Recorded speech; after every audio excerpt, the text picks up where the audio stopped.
Good estate agents deserve high fees, don't they?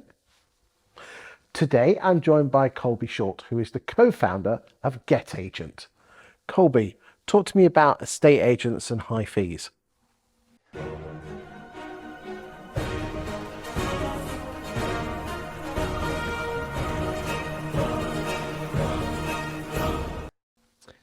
Yeah, so we've done some research, GetAgent, other people have done lots of research that says that fees in this country are among the lowest kind of worldwide for estate agents.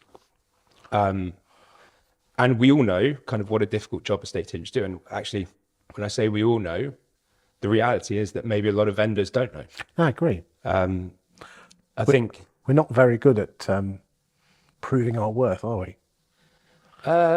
there's an element of maybe we're not good, and I say we're not good, estate agents aren't good at proving their worth. There is also an element of actually, if an agent's doing a really good job, it should probably seem like they haven't done a lot of work. Like the classic swan, the feet are moving under the water, but they're serene on the top. Yeah, exactly. And I think a lot of vendors think that vendors think that estate agents stick the property up on Rightmove and Zoopla. They get an influx of calls. They open the door to some buyers. They agree a price, and then they pass it over to the conveyancer, and then they collect their money. But we all know that's not true, and we all know there's an awful lot that goes into actually generating the leads. Even just financially, paying for Rightmove and Zoopla is a big investment.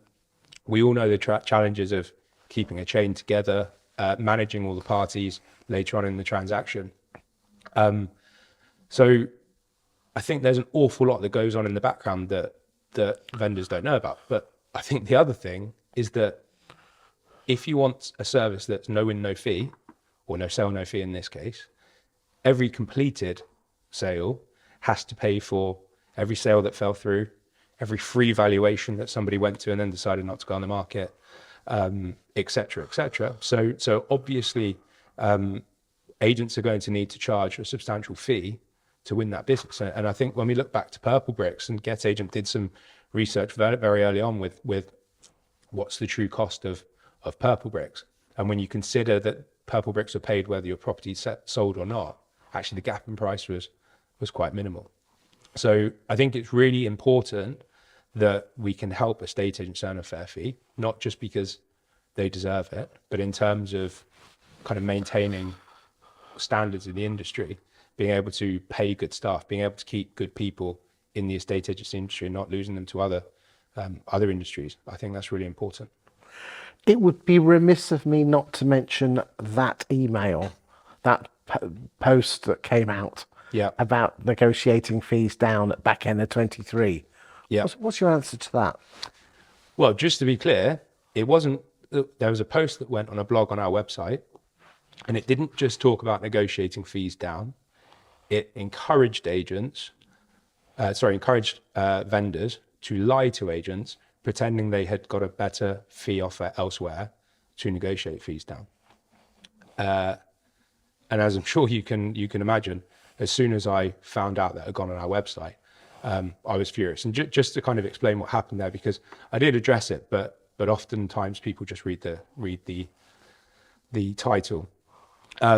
We employed an SEO agency who were employed to create content, organic content, to go on our website to drive organic growth, to try and get more vendors for estate agents. And what those agencies do is they go away and they research what are the search terms that people are going to look for, and also what kind of content are people looking for. Now, obviously, we should have had a more robust kind of approval process in place, but that's one of the challenges with a growing business, and that's something that we learned from.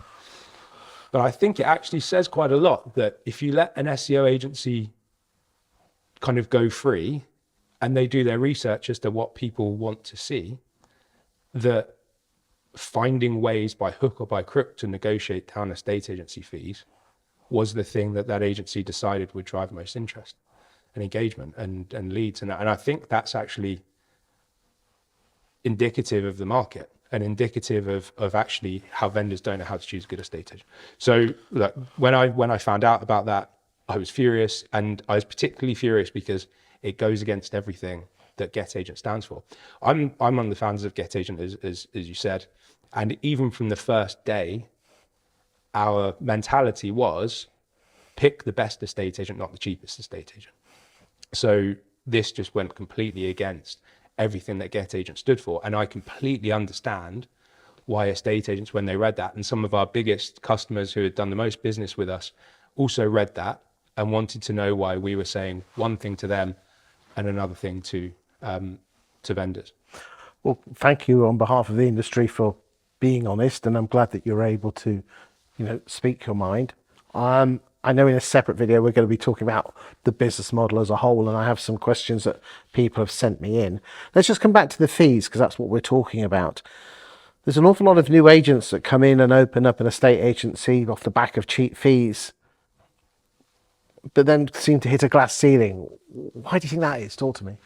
Yeah, so I think when an agent, you especially get it when there's a negotiator or a valuer who's been very successful working for someone else, and they decide they're going to set out on their own, and they look at what they would have made per sale that they generated or kind of took through to exchange, and think, hang on a second, I could earn twice as much as this working for myself, only charging £1,000 a transaction or 0.5%. And they'll break away, they'll start up their own business, and their main differentiator will be fees. We're gonna charge a low fee, we're only 0.5%. And what normally happens is these agents actually do quite well at the very beginning because it's an obvious differentiator. And then the realities of business sets in, which is that once you get past those transactions that just come to you easily, or the vendors that come to you easily, estate agency is expensive. Generating vendor leads is expensive, as we know. Employing people is expensive. Premises are expensive. CRMs are expensive. And very quickly, the reality of the kind of the cost base of growing an estate agency becomes apparent, and these people just aren't able to invest in good staff, good products, etc. And what happens is they grow very quickly to 2 or 3%, maybe 5%. They plateau there. 2 years later, half of them will not exist anymore. By which point, another agent would have moved in to take that 2 or 3%, and you'll just see a constant cycle at that cheaper end of the market. So how do you break through that 5% glass ceiling? Charging more? I think you have to accept that maybe it's not a quick win, right? I think charging less and kind of low fees is a way to get market share quite quickly. But I think you have to grow your business really, really well. And you look at some companies in the industry, I think Hatton Home are a good example. Ben was here a few weeks ago. People who have come in super smart, have really invested in kind of creating a brand, creating a differentiator that allows them to charge a good fee, and obviously doing a really, really good job. I think those guys have got like 5 or 6 branches now, and in about just under 3 years. Yeah. So that's how, like, you have to do a good job, and I think anyone who does anything in business where their sole differentiator is to charge less, are always going to get taken over by the next guy who's willing to charge less. That's why I particularly like your website, because it shows you the percentage of original asking price, and it proves that you're worth the more. Maybe I tell you what you could potentially do is, why don't you convert that into you will get on an average, say we're in Grantham now, here's an idea for you, this agent will get you £2,000 more than an average estate agent. It's just an idea for you. Yeah, true. And I love the idea, and actually doing that idea would probably help us. It would, because you'll know what the average value of a Grantham property, we're using Grantham because we're in Grantham today, yep. But you could take the average Grantham home price, and then you use a percentage of original asking price. Mm-hmm. Look, I like the idea, but one of the challenges that GetAgent have always had is we are objective. Like we are fully transparent, we're objective, and look, ultimately, percentage of asking price achieved, the first thing it shows is an agent's honesty or maybe accuracy when valuing. It doesn't necessarily mean that an agent who has a slightly higher percentage of asking price achieved gets you more for your property. And we always have these things internally where we have these questions about, we could show you this, we could show that, but we have to stay true to our principles at GetAgent, which is we try to use data fairly, well, accurately, and not leave room for misrepresentation. True. There is a fine line between objectivity and subjectivity, and we could chat about that for hours, but I don't think anyone watching this would be interested. So Colby, thank you for your time today.